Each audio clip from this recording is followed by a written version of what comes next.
Stillwater's Morning Scramble, keeping with our biblical theme, we have an Andrew coming up here. Oh, yeah. Andrew.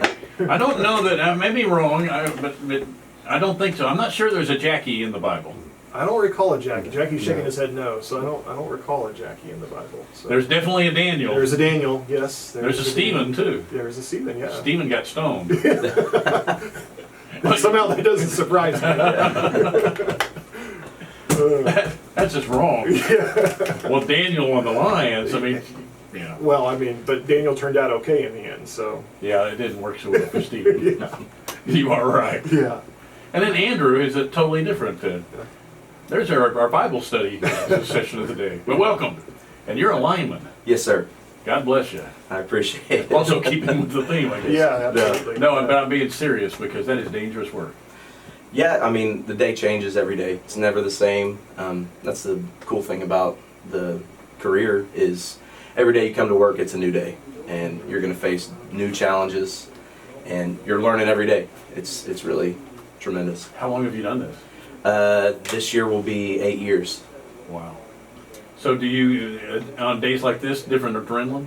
Oh yeah. Everybody gets kind of amped up for a storm and wants to get out, take care of business, and make sure our members keep our lights on, or we keep the members' lights on and take care of what we need to take care of. Everybody's pretty excited when weather starts to roll through. You mentioned a little bit there safety, and yesterday morning we actually had an all-employee safety meeting. We started with the entire employee group, and we talked about Mayday calls. You know, you never know when somebody might be near a radio and hears a Mayday call and how you need to respond to that. We also saw some images and talked about pole top rescue.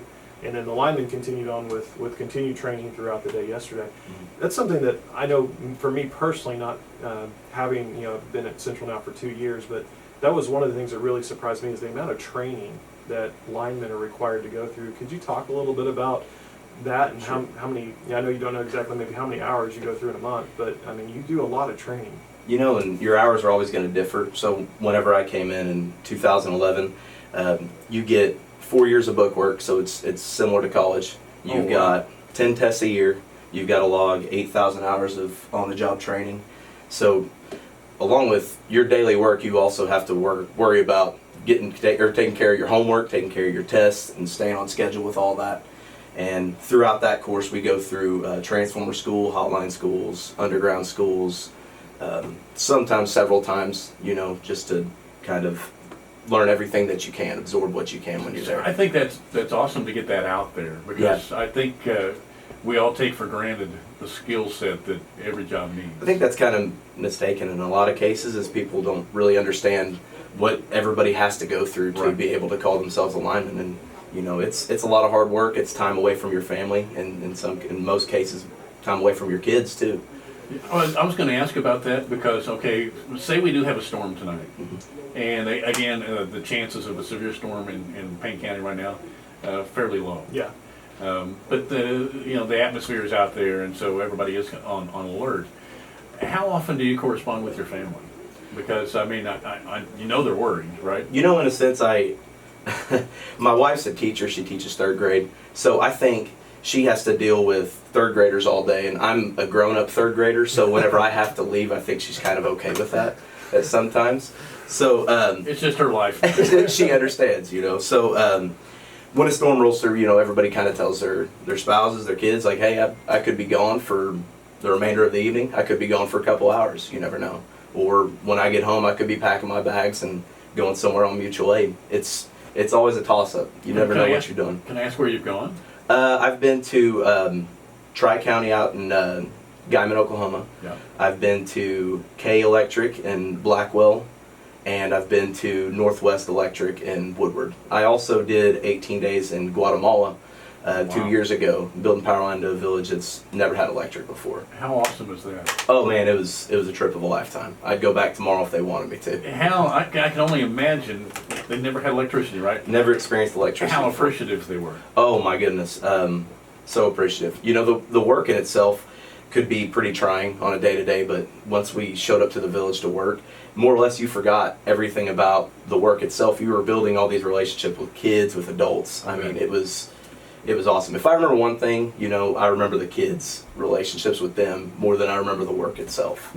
That is, and it's a reminder of what we take for granted. Absolutely, yeah. When Andrew, Absolutely right. Yeah, when Andrew got back and was able to share that story with our employees and our membership, it really, you really understand the benefits we have living here in Oklahoma and America, and Andrew got to see that firsthand, and we've got other linemen that have signed up to go on those types of trips, but it just we've got a video out on our Facebook page a couple different times when we've had linemen there, but there's one of Andrew with kids around him, and just seeing the joy in their face, and then also when they turn the lights on, and just seeing the reaction of the people. It's such a great thing, and we're glad that we've got people like Andrew who are willing to go on those trips and willing to help out others. Let me ask you, since it was, and this has nothing to do with what we're talking about, we're going through here, but it's fascinating to me. When they've never had electricity, are they literally like we were here in the 1920s? Yeah, that's what it was. Once the sun went down, it was up in the mountains. There's no easy way to get in. We didn't have any digger trucks, no bucket trucks, anything like that. Everything we did was off of our belt and hooks, and we were dragging poles, we were hanging up transformers by, off the ground.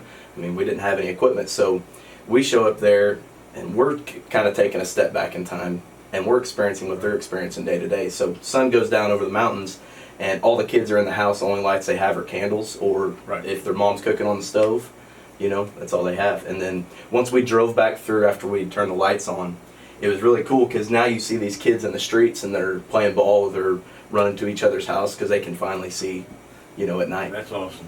I can only imagine, though, like our grandparents, when electricity was first becoming common. And my grandparents, especially on my dad's side, were very conservative people. My granddad Hughes on my mom's side, he'd go for anything. So I don't. But when you're thinking wiring your house and putting this stuff that shocks you and lights up, that's pretty courageous, actually. I'm sure there were some that go, this can't end well. But they've already seen the whole world. I would imagine we're aware that everybody else had it, or not everybody, clearly. Right. But anyway, what a gift you gave them. So, absolutely. So I was lucky to go. Yeah, and speaking of kids, another thing that Andrew does really well for us at Central is safety programming for students. And Andrew and some of our other linemen will go to area schools, or schools will come to us for field trips and do electricity safety programs. And Andrew does a great job of that. Of course, we actually had some of your wife's students on a field trip earlier this year. One of the Gifted and Talented programs here in Stillwater came for a field trip. But talk a little bit about that, Andrew, and electrical safety. And when you're working with kids, what's the message you try to get out there to tell them? So with the Safety Smart program, you kind of base your material off of what kind of students you have. If you have kindergarten, first graders, we're talking, we're wanting to stay away from any kind of wires that's on the ground that you see, guy wires, staying off of pad mount transformers. Don't put forks in light sockets, stuff like that. Then as they get older, you can advance your material a little bit more and talk about what are you supposed to do whenever you have a pole broke in your front yard. Stay away from it. Call your parents, have them call the electric company. And so stay away from the forks. That's the main thing. Exactly. Stay away from I got to remind myself that. That's what I was thinking. I need to start taking notes. Yeah. There is that temptation every now and then. Every now you don't really think about that, but especially if someone is on the floor a lot and stuff and you're playing. Yeah, right. So when you're a little kid. So what will you be doing tonight? Tonight, kind of be running errands for myself until I get a phone call. I'll be ready to go if called upon. Makes they call Jackie? Well, most of the time it depends on if we have a flood of outages coming. If it's scattered across our system, then dispatch will then come into the office. We have a third-party dispatching company. Then we'll have our in-house dispatchers come in, and they start dispatching crews accordingly, taking care of what we can one at a time. Majority of the time, a lot of people see their lights off. They can't see their neighbors' houses off, and they don't understand that there could be thousands off at one time. And it's hard to grasp that, because you're thinking, what's taking so long? That's just my power, When in reality, you could have a mile of three-phase power line down, and it's going to take some time to restore. So you're kind of we were talking about Dr. Fernando earlier. You're kind of like him today in the fact that you just You almost have to have a pager with you and just be on call, don't you? Right. Yeah, that's typically what it is. I mean, we stay Let's right hope next they to our call phones. the right person, otherwise we're gonna have Andrew delivering babies later. We don't want that. Well, yeah, we don't want that. We don't Push. want that. Yeah, that's all I got. Push. That's all I got. You're on your own. Well, wouldn't that be interesting if Dr. Fernando was on a pole somewhere tonight? So, I bet he could do it. I'm Well, sure. I don't know. I mean, you might be able to figure it out, but I definitely I know think you're best- you don't. Yeah, you don't want us delivering babies. So yeah. Yeah, I think you're best in your own lane. Yes. Yeah, I'm absolutely. gonna stay in my lane. So, anything we missed here, You know, just real quickly before we go, if you find yourself without power tonight, Andrew just said it, make sure to let your utility company know, whether you're a Central Electric member, or I know we have K Electric members that are listening in, City of Stillwater, OG&E. Make sure to call it in, because there could be an issue just at your transformer or something that might be just affecting you, or it could be several hundred people without power. But if we know that, we can help serve you quicker. So make sure to call it in. With Central, you could also use your Smart Hub app and report that through the app.